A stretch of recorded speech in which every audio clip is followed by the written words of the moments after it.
Ir de Casiopea presenta. Los pitagóricos fueron una escuela de filosofía antigua fundada por el filósofo Pitágoras. Hablar de los pitagóricos es hablar de Pitágoras, por lo que sobre él será este video. Pitágoras es un personaje que circunda entre la leyenda y la realidad. Sabemos de su existencia por testimonios de otros personajes como Heráclito y Empédocles, así como historiadores como Diógenes Laercio. Nació en Samos, actual Italia, y fundó en la ciudad de Crotona una secta medio filosófica, medio religiosa, el pitagorismo. Tenía como interés la espiritualidad y una conducta que nos conduzca a la salvación. Se cuenta que viajó a Egipto y a Babilonia, donde aprendió ideas que después aplicaría en su escuela. Esto lo podemos corroborar ya que el célebre teorema de Pitágoras ya aparece mencionado someramente en el Código de Hammurabi, obra babilónica. En cuanto a su pensamiento, no poseemos algo así como un sistema completo. Sin embargo, tenemos fragmentos que nos pueden dar una noción más o menos completa de sus ideas. Además de una metafísica, el pitagorismo contaba con varias cláusulas éticas, entre las que destaca el parentesco de todos los seres vivos. Todos son poseedores de una alma inmortal que transmigra de unos a otros, por lo que la historia es un conjunto de repeticiones en la que no hay nada nuevo. Pitágoras estaba convencido de la inmortalidad de las almas y de la posesión de estas en todos los seres, por lo que su escuela era vegana. E invitaba a no alentar contra los congéneres, es decir, no comer carne, así como también prohibió el consumo de las habas. Al mismo tiempo, la escuela pitagórica fue la primera en tener una opinión explícita y negativa sobre el suicidio, el cual por supuesto prohibieron. Los discípulos de la escuela se dividían en dos, acusmáticos y matemáticos. Los primeros eran los principiantes que estudiaban únicamente las cuestiones más fundamentales, sus teorías musicales. En cambio, los matemáticos estudiaban las grandes verdades pitagóricas, sus curaciones. Por cierto, la palabra matemáticas viene del griego mathema, que significa conocimiento. Los objetivos de su escuela eran tres: la contemplación de lo que ellos llamaban la teoría, la búsqueda de la verdad. Para esto, tenían que entender la armonía del cosmos, palabra que en griego significa orden, y con esto alcanzar la purificación, la catarsis. Para alcanzar la contemplación, la armonía y la purificación se valían de varias prácticas como la música. Mediante el ajuste de una cuerda lograron crear una escala musical en la cítara, un instrumento griego. Pitágoras a su vez fue relacionado con los grandes músicos de la antigüedad, junto con Orfeo. Se dice gozaba de un don primordial que le permitía escuchar la música de los cuerpos celestes. Si ya se han dado cuenta, Pitágoras es un personaje cuasi mitológico que se relaciona con los dioses Apolo. No es de extrañarse que en el videojuego de Assassin's Creed le hagan un cameo como un ser inmortal.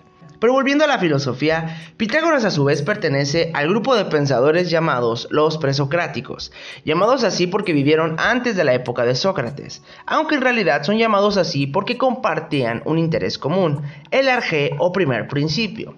¿Cuál es el origen del mundo? Los pitagóricos siempre vieron en los números una importancia primordial, desde su aplicación a la música como su célebre teorema, por lo que Pitágoras consideraba que el arjé o primer principio eran los números. Según Diógenes Laercio, afirmaba que el principio es la unidad y que ésta procede la dualidad indefinida.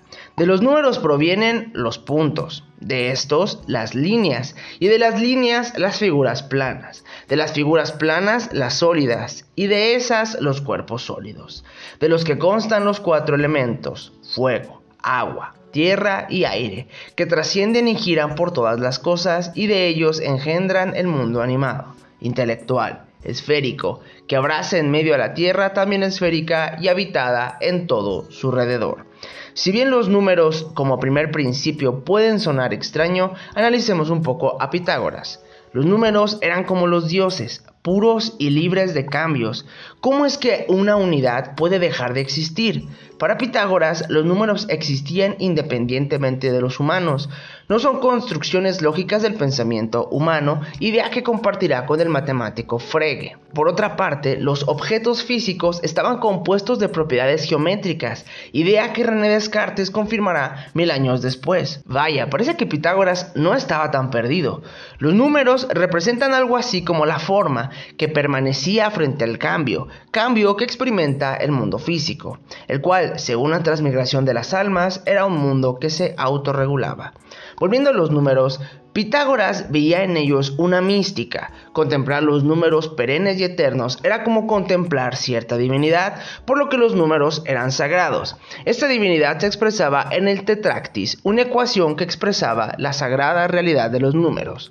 1, 1, 2, 1, 2, 3 y 1, 2, 3 y 4. En esta numeración se encontraban los números del 1 al 4. La unidad representa el fuego, donde todo se origina. El número 1, el cual en griego se dice monas, pero los pitagóricos pensaban que venía del verbo menein, que significa permanecer. El número 2 representaba la dualidad. En cambio, el 3, el cosmos, la armonía. Y al llegar al 4 podemos sumarlos todos y nos dan 10, que representan para los pitagóricos toda la realidad. El Tetractis era tan sagrado que juraban en su nombre. Como podemos ver, el pitagorismo fue tanto religioso como filosófico. Tenía como principio la unidad, los números, por lo que podemos considerarlo un monismo, además de su aporte en música y matemáticas. Y si bien el arjé como el número suena extraño, 1000 años después diría el gran genio de la modernidad, Galileo Galilei, que las matemáticas son el alfabeto con el cual Dios escribió el universo. Yo soy Guillermo, profesor de filosofía, y nos vemos cuando de hecho así nos veamos. Adiós.